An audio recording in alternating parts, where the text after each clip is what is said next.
बात करेंगे सुलक्षणा पंडित की। सुलक्षणा पंडित फिल्मों में आई सिंगर बनने के लिए, लेकिन सिंगर से बन गई हीरोइन। सुलक्षणा पंडित का जन्म हिसार के मेवाती संगीत घराने में हुआ।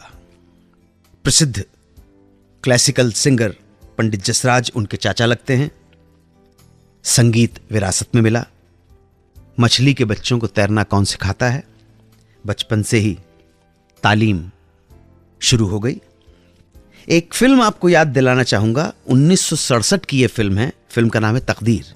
इस फिल्म में एक गीत है, सात समंदर पार से। इस गीत में लता मंगेशकर के साथ बच्चे की जो आवाज सुनाई देती है, वो आवाज किसी और की नहीं, सुलक्षणा पंडित की है। 9 साल की होंगी जब उन्हें पहला मौका मिला फिल्म में गाने का। इस मौके के बाद ही मन ही मन फैसला कर लिया होगा बच्ची ने कि अपना करियर एज ए सिंगर फिल्मों में बनाएंगी। और क्यों नहीं। सुलक्षणा के घर के पास एक चर्च हुआ करता था, जहां वो अक्सर मोमबत्ती जलाने चली जाती थी।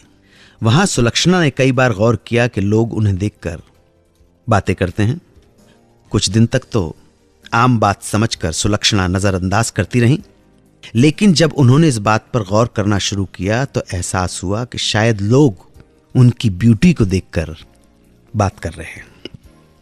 इस घटना के कुछ दिनों बाद जब वो एक दिन मन्ना डे के साथ एक गाना रिकॉर्ड कर रही थी, तभी अचानक मन्ना डे भी बोले, अरे सुलक्षणा, तू हीरोइन क्यों नहीं बन जाती? सुलक्षणा ने कहा, दादा मैं यहां गाना गाने आई हूं, उसी को करियर बनाना है। मन्ना डे बोले, नूरजहां और सुरैया को भी याद रखना, एक्टिंग भी करती थी और गाती भी थी। तुम चाहो तो दोनों चीजें कर सकती हो। उस दिन तो सुलक्षणा ने दादा की बात को टाल दिया और कहा कि मौका मिला तो देखूंगी। मन्ना डे के बाद एक दिन किशोर कुमार और हेमंत कुमार ने भी सुलक्षणा को सलाह दी कि उन्हें फिल्मों में काम करना चाहिए ऑन स्क्रीन। यहां तक कि हेमंत कुमार तो खुद के प्रोडक्शन की फिल्मों में काम देने को तैयार भी हो गए, मगर किसी वजह से बात नहीं बनी।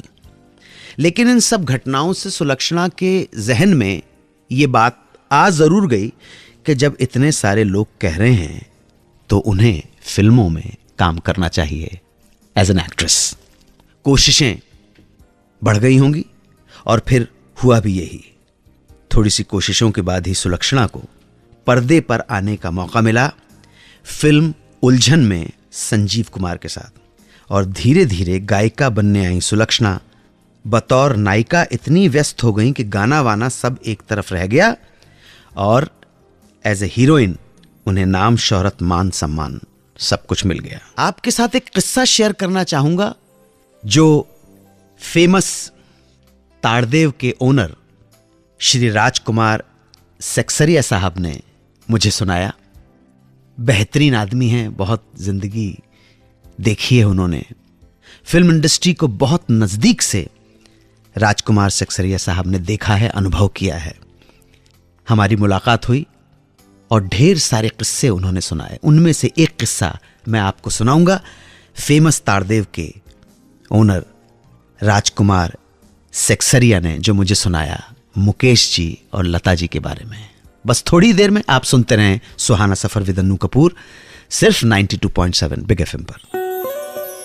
सुनते रहिए रेडियो का number 1 show Suhana suffer with Annu Kapoor, सिर्फ 92.7 बिग एफएम पर।